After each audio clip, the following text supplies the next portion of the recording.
Nate in Chicago, good old Chi-Town, the Windy City. Hey, Paul, when I read or read or view speaker reviews, a common theme is that this speaker or that speaker sounds great, but beware. It will mercilessly reveal faults of a poor quality recording. I can't help but think, isn't the point of a great system to reveal details that you wouldn't otherwise hear, good or bad? Am I missing something, or does a truly great system make poor quality recordings sound better?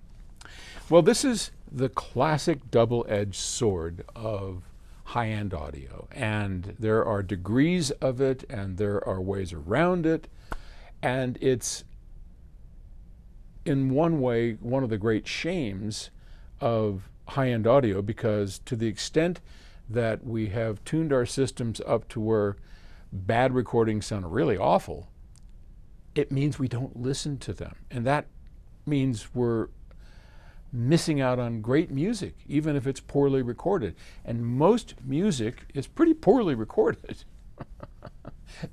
I guarantee you, now being immersed in the recording industry through Octave Records, the deeper I get into this, the more I realize, oh my gosh, the vast majority of recording engineers have this vision of where they want to go. Maybe it's loud, it's compressed, or whatever they want to satisfy the musician, so that upon hearing it, you're like, whoa, that sounds loud. I noticed that, or whatever it is they're looking for.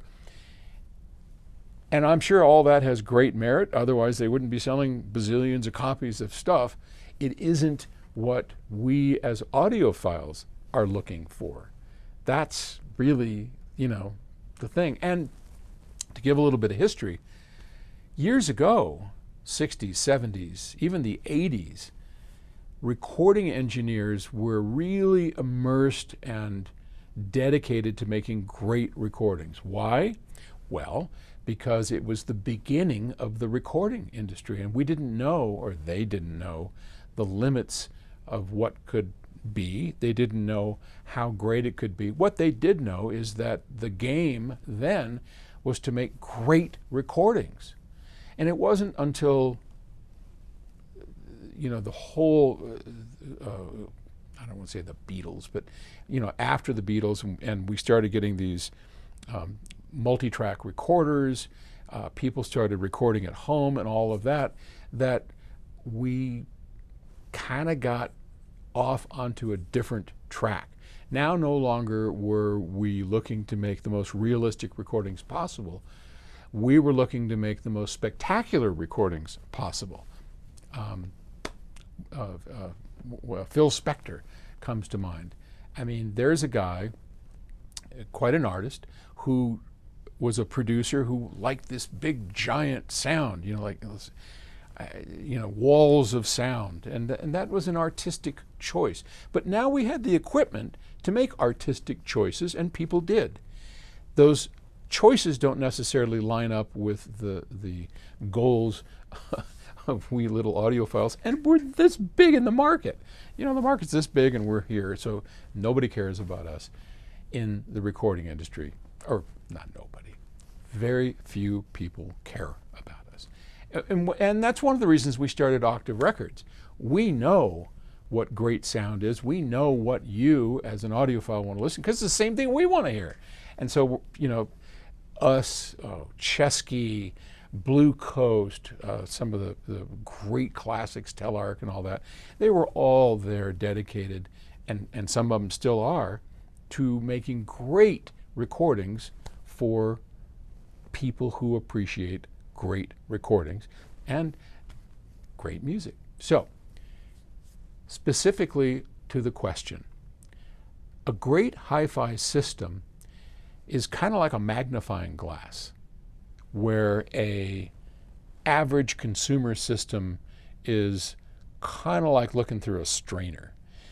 So in a really good consumer system, it sounds great. It sounds really good. Everything sounds pretty darn good. Nothing sounds great, but very little sounds awful. Okay? because you're looking through this kind of haze. You don't get to hear all the details. You don't get to hear the defects because you're not looking under a microscope. When you get into a high-end audio system, what we call a revealing system, well, that name kind of sums it all up, doesn't it? It reveals all the good points and all the bad points. When you go upstairs, and I hope you do, take us up on a tour. Currently, by the way, it's talking about tours. He's rambling again. We no longer require you to be vaccinated for COVID. What we do require, because, look, we're just worried about the safety of our crew here, okay? So don't get all weirded out, just the way it is. We do require you to wear a mask, and I don't think that's a whole lot to ask. And when we set you upstairs and you start playing around with the system, you can take the mask off, okay? Just when you're around our crew, we ask you to wear a mask just to keep us safe, because, you know, we all know that whether you're vaccinated or not, you can easily get COVID, and once you get COVID, you're a carrier and blah, blah, blah. It's just the vaccinations help you not die, which I'd say is a pretty good compromise.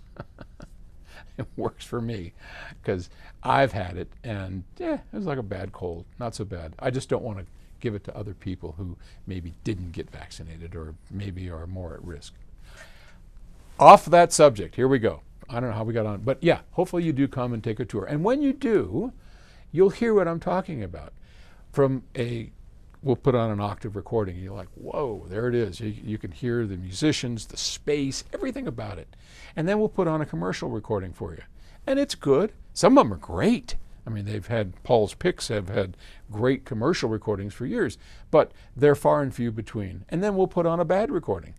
And that's usually kind of a big disappointment for people. They'll say, I want to hear this. And we'll go to Qobuz or Tidal and put it on. It's like, I thought that was good. Well, anyway, the music's still good. So yeah, great systems do enhance the details of a recording for better or for worse. And the greatest systems out there, the greatest systems allow you to have some distance so that the bad recordings don't screech, and it's like you kind of have a little distant view, and you're like, oh, that's not a great recording, but I can still enjoy the music. And that's a big step up from the oatmealish kind of consumerism stuff down here. But that's why we call it high-end audio. Okay. Thanks for the question. Good luck with that. Talk to you later. Bye.